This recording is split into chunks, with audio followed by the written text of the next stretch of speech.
Ainda pela manhã, o ministro Alexandre de Moraes, relator dessas investigações todas no Supremo Tribunal Federal, retirou o sigilo da decisão que autorizou a ação da PF hoje. Repórter Luísa Doyle tem todos os detalhes ao vivo de Brasília. Luísa, bem-vinda, boa tarde, obrigado aqui pela sua presença. Oi, Trali, boa tarde para você, boa tarde a todos. Na decisão, o ministro Alexandre de Moraes afirmou que a investigação envolve a atuação de uma organização criminosa. De acordo com a Polícia Federal, a atuação do grupo começou antes das eleições e se intensificou com a derrota no segundo turno da disputa. E a PF citou como um dos atos do grupo o pedido do PL, partido de Bolsonaro, de verificação extraordinária do resultado da disputa. O pedido foi negado pelo Tribunal Superior Eleitoral por falta de provas.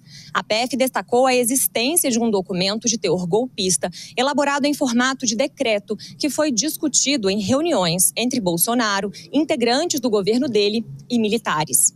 Nele, havia o detalhamento de suposta interferência no Poder Judiciário, no Poder Executivo, para decretar a prisão de diversas autoridades e a realização de novas eleições em vista de supostas fraudes no pleito presidencial. A investigação apontou que autoridades, como o ministro Alexandre de Moraes, foram monitoradas pelos investigados. Segundo a PF, eles chegaram até a falar de uma data para a prisão de Moraes, 18 de dezembro de 2022. O ministro era chamado em trocas de mensagens com o codinome Professora. A Polícia Federal narrou o que seria a atuação de Bolsonaro na tentativa de um golpe de Estado e afirmou que ele recebeu e fez ajustes em uma minuta de decreto.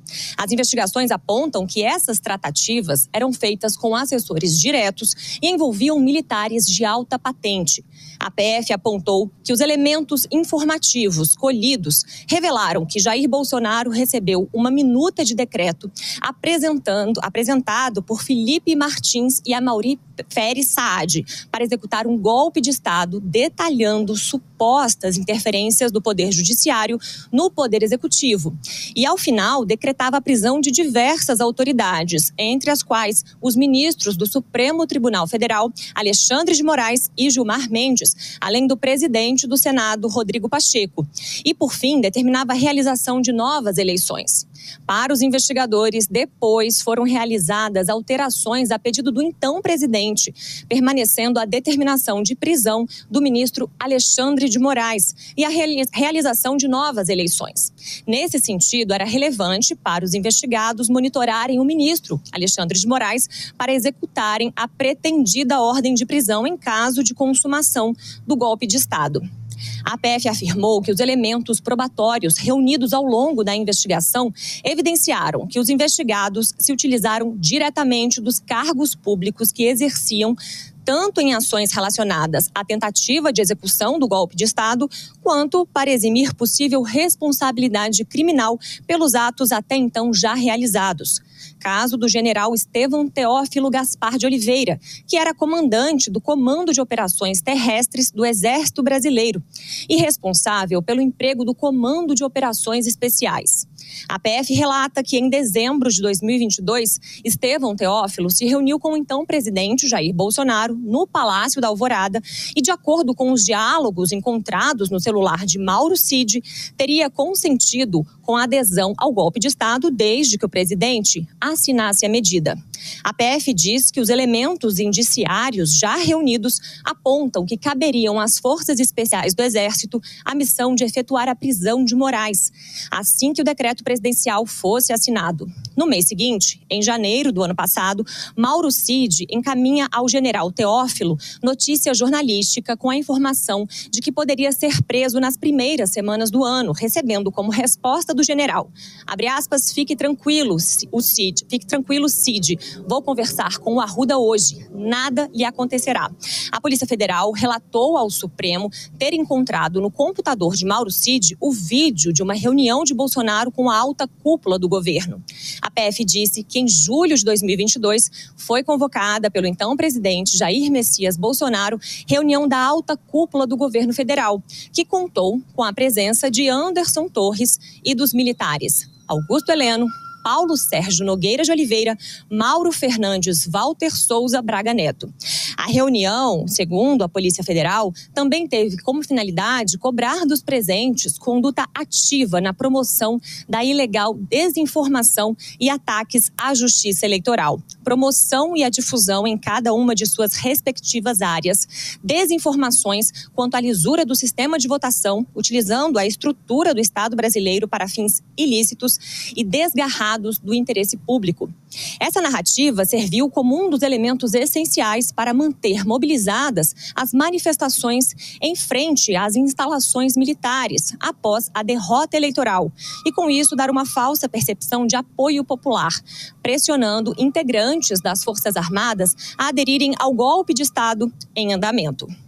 A PF disse que a reunião mostra que o então presidente exigiu que seus ministros deveriam promover e replicar todas as desinformações e notícias fraudulentas quanto à lisura do sistema de votação, com o uso da estrutura do governo para fins ilícitos. A PF apontou que, no encontro, o general Augusto Heleno tratou com o comando da Agência Brasileira de Inteligência sobre infiltrar agentes nas campanhas eleitorais e que o então presidente Jair Bolsonaro, possivelmente verificando o risco em evidenciar os atos praticados por servidores da ABIN, interrompe a fala do ministro, determinando que ele não prossiga em sua observação e que, posteriormente, conversem em particular sobre o que a ABIN estaria fazendo.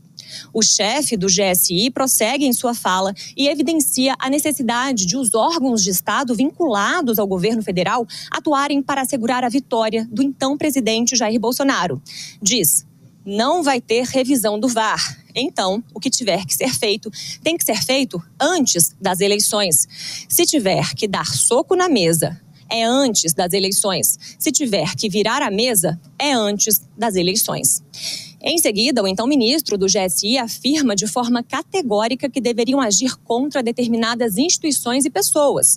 Diz: eu acho que as coisas têm que ser feitas antes das eleições. E vai chegar a um ponto que nós não vamos poder mais falar. Nós vamos ter que agir contra determinadas instituições e contra determinadas pessoas. Isso, para mim, é muito claro.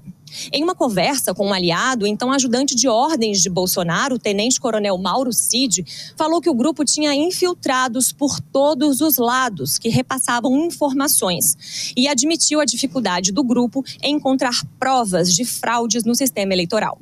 Na decisão, Moraes reproduziu um trecho de uma conversa no fim de 2022, depois das eleições. O diálogo era entre o ex-ministro Braga Neto e o militar da reserva do Rio de Janeiro, Ailton Gonçalves Moraes.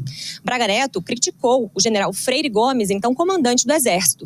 Braga Neto disse, abre aspas, meu amigo, infelizmente tenho que dizer que a culpa pelo que está acontecendo e acontecerá é do general Freire Gomes. Omissão e indecisão não cabem a um combatente. Na sequência, Ailton Barros disse, então vamos continuar na pressão e se isso se confirmar, vamos oferecer a cabeça dele aos leões, se referindo ao então comandante.